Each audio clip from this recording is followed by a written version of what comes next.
योग गुरु बाबा रामदेव की दवा कोरोनिल विवादों में है। कोरोना वायरस की दवा बनाने के दावे का मामला अदालत तक पहुंच गया है। बिहार की मुजफ्फरपुर की एक अदालत में बाबा रामदेव और आचार्य बालकृष्ण के खिलाफ देश को दवा के नाम पर धोखा देने का आरोप लगाते हुए एक मामला दायर किया गया है। आयुष मंत्रालय की आपत्ति के बाद अब महाराष्ट्र सरकार ने भी पतंजलि की कोरोनिल पर पाबंदी लगा दी है। इससे पहले राजस्थान और उत्तराखंड सरकार भी कोरोना के इलाज के लिए बाबा रामदेव के दावों पर सवाल उठा चुकी है। अब महाराष्ट्र सरकार ने कहा है कि कोरोनिल दवा के क्लिनिकल ट्रायल के बारे में कोई सटीक जानकारी नहीं है, इसलिए राज्य में इस दवा की बिक्री नहीं होगी। महाराष्ट्र के गृह मंत्री अनिल देशमुख ने एक ट्वीट किया। उन्होंने लिखा, national institute of medical sciences ये पता लगाएगा कि क्या कोरोनिल का क्लिनिकल ट्रायल किया गया था। हम बाबा रामदेव से कह देते हैं कि हमारी सरकार राज्य में नकली दवाइयों की बिक्री की परमिशन नहीं देगी। इससे पहले राजस्थान सरकार ने कहा था कि आयुष मंत्रालय की अनुमति के बिना कोरोना की दवा के रूप में किसी भी आयुर्वेदिक दवा को नहीं बेचा जा सकता है।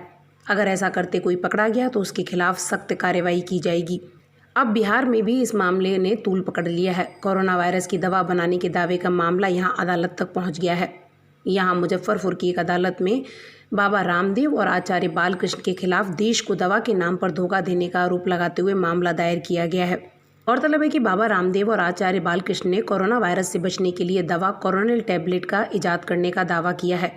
आयुष मंत्रालय ने इस पर प्रश्न उठाए हैं और इस दवा के प्रचार प्रसार पर रोक लगा दी है। बिहार की अदालत अब इस मामले की सुनवाई 30 जून को करेगी। गौरतलब है कि कोरोना पर पतंजलि की दवा कोरोनिल को लेकर विवाद थमने का नाम नहीं ले रहा है। केंद्रीय आयुष मंत्री श्रीपद वाई नाइक ने यह कहा है कि पतंजलि आयुर्वेद को फाइनल अप्रूवल मिलने से पहले दवा का प्रचार नहीं करना चाहिए था। आयुष मंत्री ने कहा कि पतंजलि योगपीठ को जरूरी प्रक्रिया पूरी करने के लिए कहा गया है। उन्होंने कहा कि पतंजलि आयुर्वेद ने कोरोनिल से संबंधित दस्तावेज भेज दिए हैं और इस पर जल्द ही फैसला लिया जाएगा। इस दवा पर पूरा विवाद क्या था, आइए आपको बताते हैं। पतंजलि योगपीठ के प्रमुख बाबा रामदेव ने इस दवा को लॉन्च करते हुए क्लिनिकल ट्रायल में इसके सफल परिणामों का दावा किया था। इस दवा को मंगलवार से ही बाजार में उतारने का दावा भी किया गया था, लेकिन पतंजलि की कोरोना टैबलेट के मामले में आयुष मंत्रालय ने पल्ला झाड़ लिया। उसका कहना था कि उसे इस दवा के बारे में साइंटिफिक स्टडी वगैरह की कोई सूचना नहीं है। यही नहीं, आयुष मंत्रालय ने पतंजलि आयुर्वेद लिमिटेड से कोविड की दवा की कंपोजिशन, रिसर्च स्टडी और सैंपल साइज समेत तमाम जानकारी साझा करने को कहा था।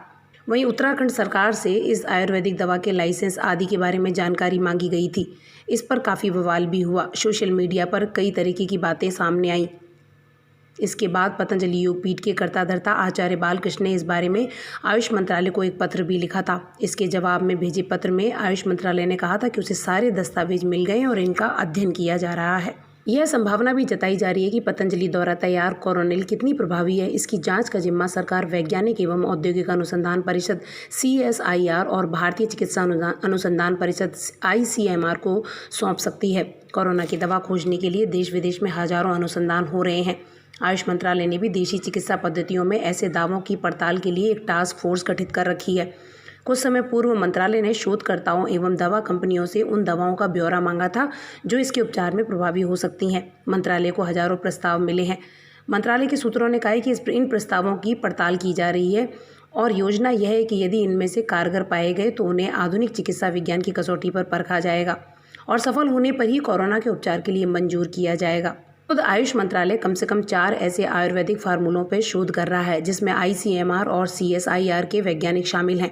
आयुष मंत्रालय के सूत्रों का कहना है कि यदि कोई दवा कोरोना उपचार में प्रभावी पाई जाती है तो इससे बड़ी उपलब्धि और क्या होगी। यह दवा भारत के लिए ही नहीं बल्कि पूरी दुनिया के लिए उपयोगी होगी, लेकिन उसके परीक्षण CSIR अथवा ICMR की प्रयोगशाला में किए जाने बहुत ज़रूरी हैं।